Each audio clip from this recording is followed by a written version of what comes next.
नदी किनारे एक गरीब बुढ़िया अकेली छोटी सी झोपड़ी में रहती थी। वो गांव के लकड़हारे से लकड़ियां लेकर गांव के घरों तक पहुंचाती। यही उसकी रोजी रोटी थी। अरे आ गई अम्मा, आज कितनी लकड़ियां लेकर जाओगी? वो वाला गट्ठर दे दो बेटा। अरे पर उठा लोगी इसे? सिर में थोड़ा सा दर्द तो है, पर पेट भरने के लिए उठा लूंगी। ला जरा, सर पर तो रखवा दे। लकड़हारे ने लकड़ियों का गट्ठर उसके सर पर रख दिया। सुन, इसकी पैसे कल दे दूंगी, अब चलती हूँ। सुनो जी, आप इस बुढ़िया से तुरंत ही पैसे ले लिया करो। ये रोज रोज आपको कल का कहकर बुद्धू बनाती है। लकड़हारा हंसने लगा। कल सुबह 2 रुपए देकर कहेगी बाकी कल दे दूंगी। इसका कल कभी नहीं आता। ऊपर से और लकड़ियां उठाकर ले जाती है, नासपीटी कहीं की। अरे जाने दो, बेचारी बूढ़ी है, कोई नहीं है इसका। इस उम्र में भी देखो बेचारी को घर घर जाकर लकड़ियां बेचनी पड़ती है। हाँ, तो इसमें हमारी क्या गलती है? अरे तो थोड़े पैसे ही तो कम देती है भाग्यवान, बाकी लोग तो पूरे पैसे देते हैं ना, और फिर अपना काम तो चल जाता है। आप भी नहीं मानते, करो समाज सेवा, मुझे क्या। पत्नी मुंह बनाकर अंदर चली गई। गांव के एक घर में बुढ़िया ने लकड़ी का ढेर नीचे रखा। बहुरिया, अरे ओ बहुरिया, कितनी लकड़ियां रखूं? चूल्हे के लिए 20 चाहिए, और आजकल रात को थोड़ी ठंड हो जाती है तो तापने के लिए भी लकड़ी चाहिए। अच्छा, तो मैं कल ज्यादा लकड़ी ले आऊंगी। आज सिर में थोड़ा दर्द था तो कम लकड़ियां लाई हूँ। बाकी घरों में भी देनी है, वरना सब नाराज हो जाएंगे। ठीक है, आज चूल्हे के लिए जितना रोज देती हो रख दो, कल ज्यादा ले आना। हाँ, ये ठीक है। सुनो, अभी जाना नहीं, मैं अभी आती हूँ। बुढ़िया ने पैसे अपनी साड़ी के पल्लू में बांधे और गट्ठर से लकड़ी निकालकर रखने लगी। ये लो अम्मा, खा लो। बुढ़िया उसे देखती है। अरे अम्मा, बासी नहीं है, एकदम ताजी है, अभी थोड़ी देर पहले ही बनाई है। अरे बहुरिया, वो बात नहीं है। तू मुझे रोटी दे रही हो, तेरी सास ने देख लिया तो तुझ पर गुस्सा करेगी। नहीं नहीं, वो घर में नहीं है, अभी तक नहीं आई। कितने दिनों के लिए बाहर गई है? अभी भी लगभग 14 से 15 दिन और लगेंगे उन्हें आने को। सुन, ये बाकी की लकड़ियां मेरे सर पर रखवा दे। अम्मा, तुम भूखे पेट लकड़ी सर पर उठाती हो ना, इसीलिए सर दुखता है। मेरे यहाँ एक रोटी रोज खा लिया करो, कोई हर्जा नहीं होगा। और जो तुम्हारी सास ने वापस आकर गुस्सा किया तो? उन्हें मैं समझा दूंगी, वो कुछ नहीं बोलेंगी। भगवान तेरा भला करे, चल सदा सुखी रह। इतना कहकर बुढ़िया चली जाती हैं।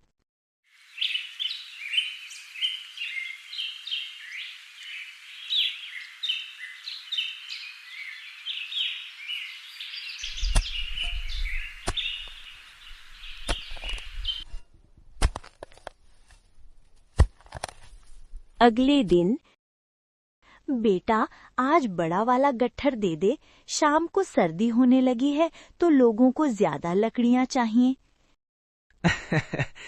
तुम्हारा ही माल है अम्मा, जो चाहिए उठा लो। ये ले 2 रुपए, बाकी कल दे दूंगी, ठीक है ना? हिसाब में कोई गड़बड़ ना होनी चाहिए, समझे? हाँ हाँ अम्मा, हिसाब पूरा ठीक है। अच्छा जरा ये तो बताओ कि गांव में सब तुमको बुढ़िया कहते हैं, तुम्हारा असल नाम क्या है? मेरा असल नाम? अरे अम्मा, मेरा मतलब जो तुम्हारे पिताजी ने रखा वो वाला नाम। मेरा नाम लक्ष्मी है, पर अब तो इस मुए नाम को सुने एक अरसा हो गया। सब लोग बुढ़िया या अम्मा बोलते हैं, इसी की आदत हो गई है। पता नहीं चला मैं कब लक्ष्मी से बुढ़िया हो गई। अच्छा चल, लकड़ियों का गट्ठर सर पर रख दे। लकड़हारे ने लकड़ियों का गट्ठर उसके सर पर रख दिया। अच्छा, चलती हूँ मैं।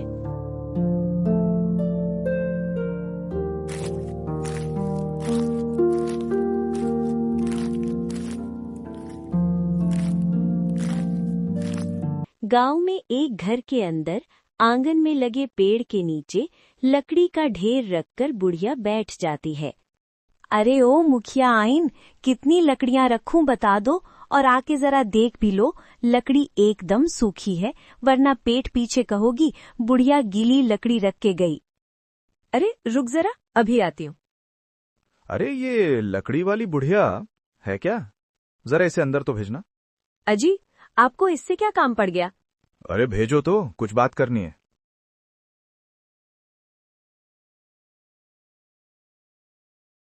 मैं लकड़ियां देखती हूँ, तू अंदर जा। मुखिया जी ने बुलाया है। मुखिया जी ने बुलाया है? क्यों, कोई गलती हो गई क्या? अरे मुझे क्या पता, जाके खुद पूछ ले। अरे बुढ़िया, आओ आओ, कैसी हो तुम? जी, बस आपकी कृपा है।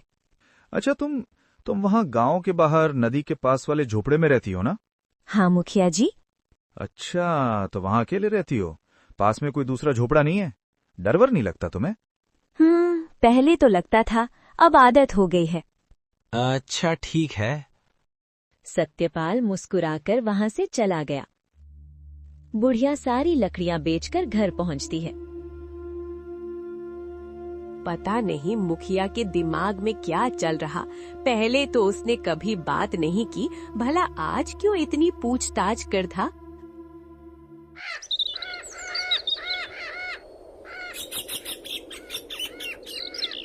अगली सुबह, अंजना, मुखियाइन, लकड़ी लाई हूँ। अरे उसे अंदर बुला लो। ठीक है, लेकिन थोड़ा संभल कर बात करना। बुढ़िया माँ, अंदर आ, जरूरी बात करनी है तुझसे।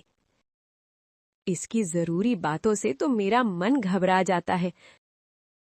बुढ़िया ने देखा मुखिया और अंजना खुसुर फुसुर कर रहे थे और उसे देखते ही चुप हो गए।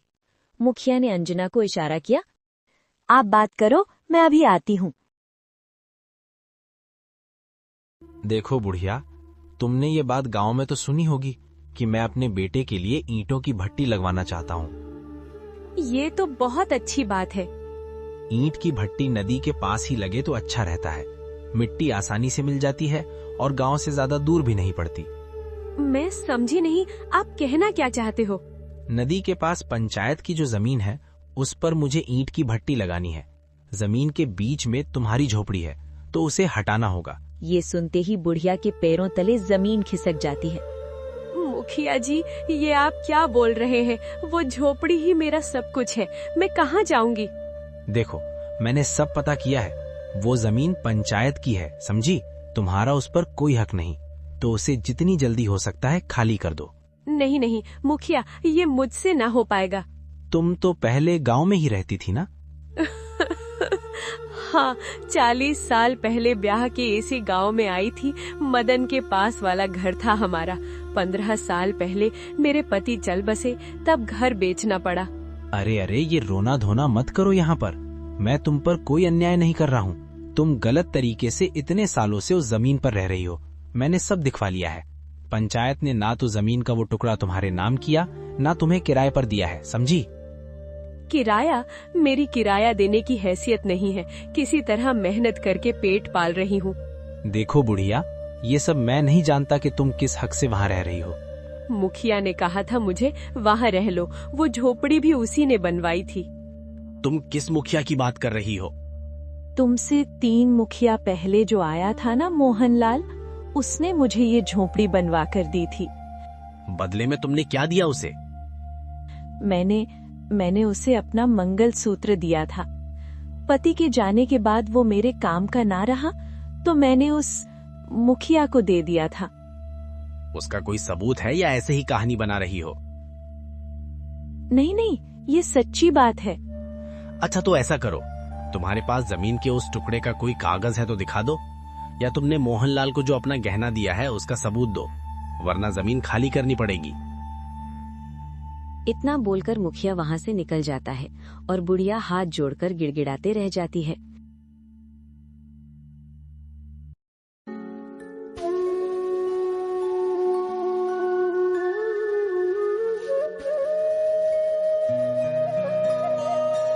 बुढ़िया बहुत उदास होकर घर लौटती है और देखती है कि वहां पहले से ही मुखिया के 2 आदमी खड़े हैं। अरे ओ बुढ़िया अम्मा, कहाँ घूम रही हो?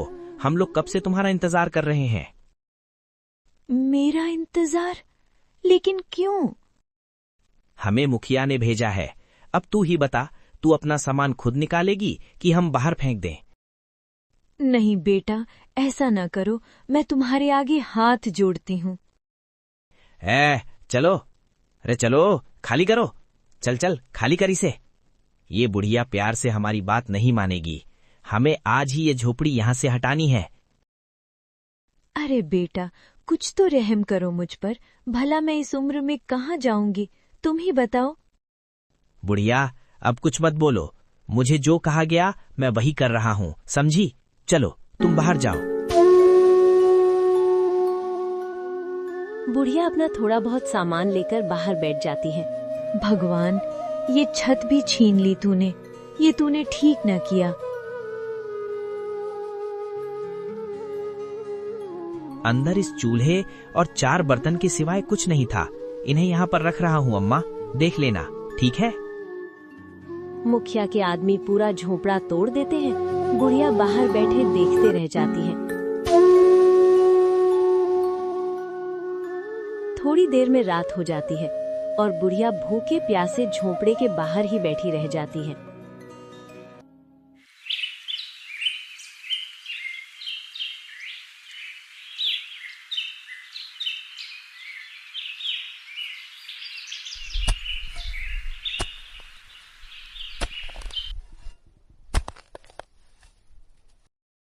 अरे सुनो, बुढ़िया अम्मा कल से नहीं आई, कुछ बोलकर गई हैं क्या तुम्हें? मीरा, तुम्हारी तबीयत तो ठीक है ना? हाँ, मुझे क्या हुआ है? और हंस क्यों रहे हो? जो पूछ रही हूँ उसका जवाब दो। मीरा, भला तुम्हें अम्मा की चिंता कब से हो गई? वैसे मैं भी वही सोच रहा हूँ कि अम्मा कल से क्यों नहीं आई, कहीं बीमार तो नहीं पड़ गई? दोनों बातें कर ही रहे थे कि गांव लता भी आ जाती है। भैया, कुछ लकड़ियां देना जरा। हाँ बहन, अभी देता हूँ। भाई, वैसे ये बताओ, गांव की बुढ़िया अम्मा कहाँ है? कल से वो मेरे घर नहीं आई। लता बहन, अभी हम दोनों भी यही बात कर रहे थे कि अम्मा कल से लकड़ियां लेने नहीं आ रही। कहीं कोई बात तो नहीं? हो सकता है उनकी तबीयत ठीक नहीं होगी। क्यों ना हम उनके घर चलकर पता करें? हाँ, तुम ठीक बोल रही हो। उसका तो इस दुनिया में कोई भी नहीं। चलो चलकर देखते हैं। तीनों बुढ़िया के घर की ओर निकल जाते हैं। बुढ़िया के घर के पास पहुंचते ही तीनों दंग रह जाते हैं। झोपड़ी पूरी टूटी हुई और बुढ़िया बेसुध पड़ी थी। लकड़हारा दौड़ कर जाता है। अम्मा, अम्मा, इसका तो पूरा बदन बुखार से टप रहा है। अरे अम्मा को क्या हुआ? इन्हें जल्दी घर लेकर चलो। हाँ। तीनों मिलकर कैसे भी बुढ़िया अम्मा को अपने घर ले जाते हैं। आखिर अम्मा की झोपड़ी तोड़ी किसने? हाँ, ये तो सोचने वाली बात है। आखिर अम्मा से किसकी इतनी दुश्मनी? अब तो इसका जवाब अम्मा ही देगी। मीरा बहन, मैं चलती हूँ। कोई मदद चाहिए होगी तो जरूर बताना। थोड़ी देर में बुढ़िया को होश आया। अम्मा, अम्मा आप कैसी हो? बेटा, मैं यहाँ तुम्हारे घर पर कैसे? अम्मा, तुम अपनी झोपड़ी के पास बेहोश पड़ी थीं, तो हम तुम्हें यहाँ ले आए। बेटा, तुम मुझे यहाँ क्यों लेकर आए? मुझे वहीं मरने के लिए छोड़ देते। अम्मा, ये तुम क्या बोल रही हो? हाँ बेटा, मेरा मर जाना ही ठीक है। एक झोपड़ी थी, वो भी मुखिया ने तुड़वा दिया। ये क्या बोल रही हो अम्मा? मुखिया ने ऐसा किया? क्यों? वो बोल रहा कि उसे उस जमीन पर अपने बेटे के लिए ईंट की भट्टी लगवानी है और मेरे पास उस जमीन के कागजात नहीं। अच्छा, अम्मा तुम चिंता मत करो, मैं उस मुखिया को सबक जरूर सिखाऊंगा। हाँ अम्मा, और तुम अब हमारे साथ ही रहो। लकड़हारा ने तुरंत गांव के चौक पर जाकर सबको इकट्ठा किया। क्या हुआ भाई, तुमने हम सबको यहाँ क्यों इकट्ठा किया है? भाइयों, तुम लोगों को तो पता है कि मुखिया ने नदी किनारे वही बुढ़िया अम्मा की झोपड़ी तोड़ दी। क्या? ये तुम क्या बोल रहे हो? पर उसने ऐसा क्यों किया? लकड़हारा सारी बात बताता है। आज अम्मा की झोपड़ी टूटी है, कल हम में से किसी की भी बारी आ सकती है। अगर हम चुप रहे तो गलत और बढ़ेगा। गांव वाले पहले डर रहे थे, पर धीरे धीरे एक बूढ़े किसान ने कहा, हाँ बेटा, तुम सही बोल रहे हो। बुढ़िया ने सालों तक हमारी मदद की है, अब हमारी बारी है। पर मुखिया से कौन भिड़ेगा? भिड़ना नहीं है, साथ खड़ा होना है। अगर हम सब मिल जाएं तो कोई एक झोपड़ी नहीं गिरा सकता। और फिर क्या था? अगली सुबह पूरा गांव अम्मा की टूटी झोपड़ी के पास था। कोई बांस लेकर आया, कोई नई खपरेल, कोई मिट्टी गूंथ रहा था और लकड़हारा खुद सबसे आगे खड़ा था।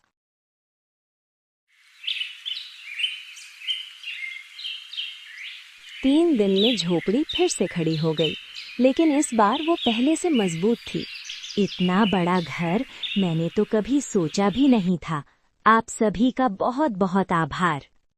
लकड़हारा मुस्कुराते हुए बोलता है, ये घर नहीं अम्मा, ये आपका सम्मान है। तभी मुखिया वहां आता है। मुखिया तेज आवाज में बोलता है, ये घर किसकी इजाजत से बनाया गया है? इजाजत इंसानियत से ली है और ये जमीन भी अम्मा की है। सबूत है तुम्हारे पास? तभी भीड़ से गांव का बूढ़ा पंडित आगे आता है। हाँ हैं, पुराने कागज मेरे पास हैं। ये जमीन अम्मा के पति ने खरीदी थी, तुम्हारे पिता के सामने सौदा हुआ था। कागज मुखिया के हाथ में दिए जाते हैं। मुखिया के चेहरे का रंग उड़ जाता है। जब उसने देखा कि पूरा गांव एकजुट है तो उसकी हिम्मत जवाब दे गई। उसे समझ आ गया, डर से राज जलता है लेकिन एकता से गांव।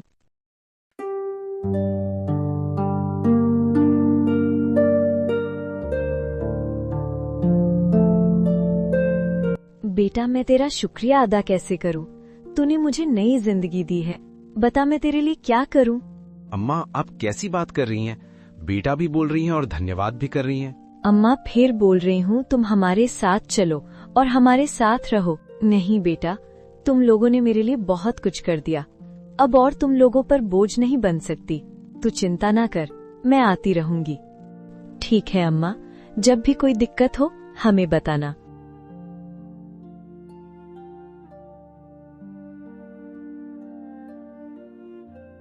अम्मा को कितना बोला कि हमारे साथ रहो, लेकिन अम्मा नहीं मानी।